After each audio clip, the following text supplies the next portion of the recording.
Radhe Radhe everyone. आज की video में हम समझेंगे कि ASP.NET कोर में मिडलवेयर्स का क्या यूज़ होता है, मिडलवेयर्स क्या होती हैं। तो बिना किसी भी देरी के वीडियो को स्टार्ट करते हैं।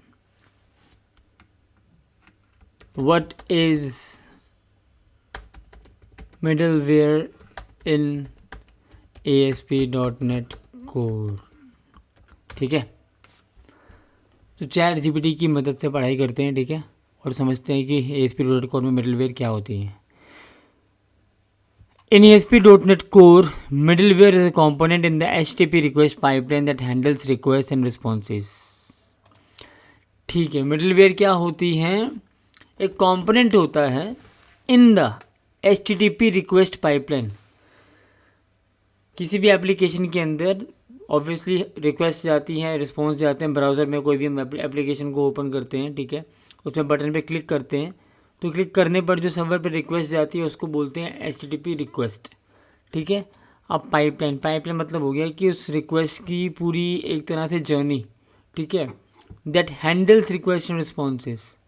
ठीक है, मिडलवेयर वो कंपोनेंट होता है जो किसी भी HTTP रिक्वेस्ट की पाइपलाइन में कंपोनेंट होता है जो जितनी भी रिक्वेस्ट और रिस्पॉन्सेस आते हैं उनको हैंडल करता है। ठीक है, each middleware receives an HTTP request, can process it, can either pass the request to the next middleware in the pipeline or short circuit it by generating a response immediately। तो ये तीन चीज़ें बता रहा है हर एक मिडलवेयर जो करती है। मतलब ईच मिडलवेयर का मतलब हो गया कि there can be multiple middlewares as well in an ASP.NET core application. इससे ये बात पता चल रही है हमको। ठीक है, अगली बात जो पता चल रही है कि ये क्या करती है, हर एक मिडलवेयर क्या करती है, रिसीव्स एन HTTP रिक्वेस्ट। क्योंकि ये बताया गया है कि ये कंपोनेंट है HTTP रिक्वेस्ट पाइपलाइन में जो रिक्वेस्ट रिस्पॉन्स को हैंडल करती है। तो हैंडल करने के लिए सबसे पहला स्टेप है वो रिसीव करती है HTTP रिक्वेस्ट को। रिसीव करने के बाद कैन प्रोसेस इट, उसको प्रोसेस करती है। और प्रोसेस करते वक्त एग्जांपल दिया हुआ है इसने कि जैसे ऑथेंटिकेट करना या लॉगिंग करना, मॉडिफाई करना। कोई भी HTTP रिक्वेस्ट आती है तो उसको ऑथेंटिकेट करना है कि वो रिक्वेस्ट वैलिड है, ऑथेंटिकेटेड है या नहीं है, या फिर उसको कहीं लॉग करना कि क्या रिक्वेस्ट आई है, या उसको कुछ मॉडिफिकेशन करना। तो ये सब चीज़ें जो हैं स्टेप्स आते हैं प्रोसेसिंग के अंदर।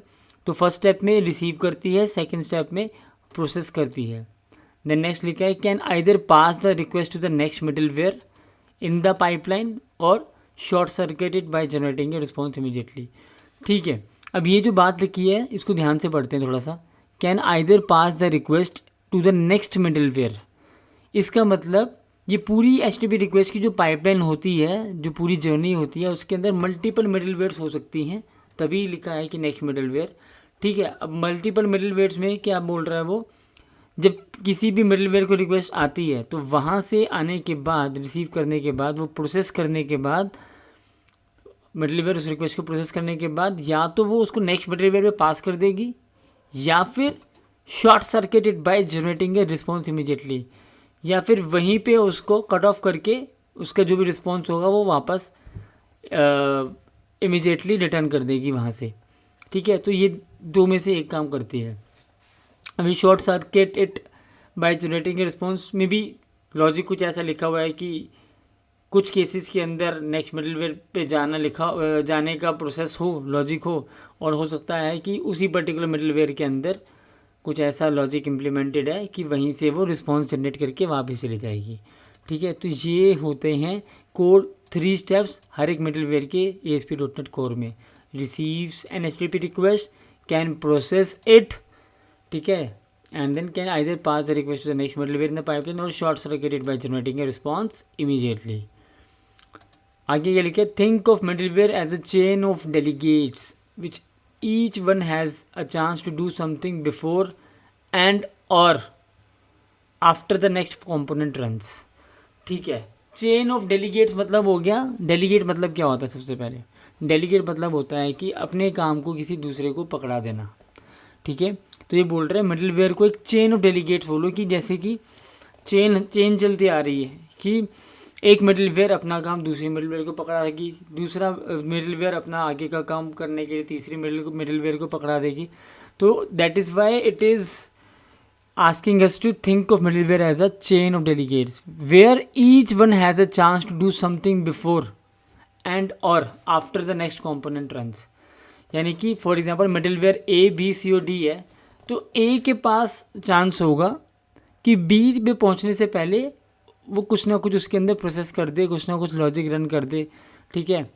और बी के पास होगा कि सी के पास जाने से पहले वो कुछ ना कुछ लॉजिक रन कर ले, या फिर ए की प्रोसेस करने के बाद वो लॉजिक रन करे, ठीक है। तो दोनों चीज़ें हो जाएंगी, समथिंग बिफोर एंड और after the next component runs. Next component means next middleware, ठीक है। तो ये थी एक अच्छी सी details about middleware in ASP.NET core, ठीक है। नेक्स्ट पढ़ते हैं common middleware examples in ASP.NET core. Common examples कौन से कह रहा है ये? फर्स्ट कह रहा है ऑथेंटिकेशन मिडलवेयर। ये कुछ बिल्ट इन मिडलवेयर्स हैं जो ASP.NEट कोर के अंदर पहले से मौजूद हैं, इनको हम यूज़ कर सकते हैं। जिसमें पहले ये बता रहा है कि ऑथेंटिकेशन मिडलवेयर क्या करती है? It verifies identity of users. Users की आइडेंटिटी को वेरीफाई करना है कि जो HTTP रिक्वेस्ट आ रही है वो एक वैलिड यूज़र से आ रही है, ये वेरीफाइड यूज़र से आ रही है या फिर नहीं आ रही है। ये हो गया ऑथेंटिकेशन का काम। ऑथराइजेशन मिडलवेयर क्या कह रही है? Checks if the user has permission. Authorization check करती है कि यूज़र वैलिड तो है, यहाँ पे ऑथेंटिकेशन में वैलिड तो हो गया। उसके बाद ऑथराइजेशन के अंदर क्या चेक करता है कि यूज़र के पास परमिशन है, वैलिड तो है लेकिन परमिशन है, तो ये काम करती है ऑथराइजेशन मिडलवेयर। देन है स्टैटिक फाइल्स मिडलवेयर, सर्व स्टैटिक फाइल्स लाइक इमेजेस और CSS, ठीक है। स्टैटिक फाइल्स होती हैं वैसे हमारी जैसे कुछ टेक्स्ट फाइल्स हो गई, कोई CSV फाइल हो गई, वो सब फाइल को इमेजेस और CSS की तरह सर्व करने का काम स्टैटिक फाइल्स मिडलवेयर करती है। देन है राउटिंग मिडलवेयर, ये करती है matches incoming request to endpoints. Routing middleware क्या करती है? मैच करती है इनकमिंग रिक्वेस्ट को जो हमारे एंड पॉइंट्स बन रखे हैं एप्लीकेशन के अंदर। तो ये डिसाइड करती है कि कौन से HTTP रिक्वेस्ट को किस पर्टिकुलर एंड पॉइंट के साथ मैप करके क्या एग्जीक्यूट करना है लॉजिक, ठीक है। देन हो गया exception handling middleware, catches unhandled exceptions globally. Exception handling middleware होती है इसमें हम लॉजिक लिखते हैं ग्लोबली एप्लीकेशन के अंदर एक्सेप्शंस को हैंडल करने का। So these are some built in and common middleware examples in ASP.NET core, ठीक है। I think this is really good.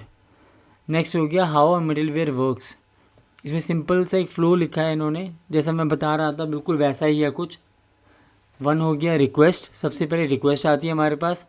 Second हो गया रिक्वेस्ट आने के बाद फॉर एग्जांपल मिडलवेयर ए पे रिक्वेस्ट आई, तो मिडलवेयर ए जो है वो कुछ प्रोसेस करेगा, करने के बाद उस रिक्वेस्ट को मिडलवेयर बी पे डेलीगेट कर देगा। देन मिडलवेयर बी ऐसे ही करके सी पे एंड सी करके रिस्पॉन्स रिटर्न कर देगी फाइनली, ठीक है।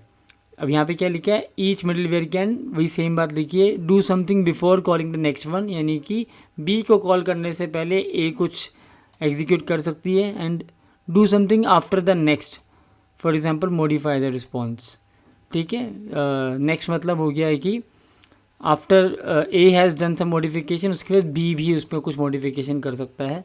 तो ये दोनों चीज़ें हर एक मिडलवेयर कर सकती है। यहाँ पे कुछ कोडिंग एग्जांपल दिया हुआ है, ठीक है। तो कोडिंग एग्जांपल में हमारे को दिखा रखा है कि ये एक कस्टम मिडलवेयर बना रखी है जिसमें माई कस्टम मिडलवेयर क्लास बना रखी है, ये कंस्ट्रक्टर हो गया। और इन्वोक असिंक के अंदर एक मेथड बना रखा है जिसमें सिंपल मेथड है, कंसोल डॉट राइट लाइन में हम कुछ मैसेज प्रिंट करा रहे हैं, उसके बाद नेक्स्ट मिडलवेयर को कॉल करके उसकी कॉल होने के बाद अगेन कुछ लॉजिक एग्जीक्यूट करा रहे हैं। तो कभी भी हमको किसी पर्टिकुलर मिडलवेयर के अंदर, कस्टम मिडलवेयर के अंदर किसी मिडलवेयर से पहले कुछ लॉजिक एग्जीक्यूट कराना है और कुछ बाद में कराना है, तो उसका लॉजिक हम इस तरीके से लिख सकते हैं एक अपनी कस्टम मिडलवेयर क्लास बना के, ठीक है।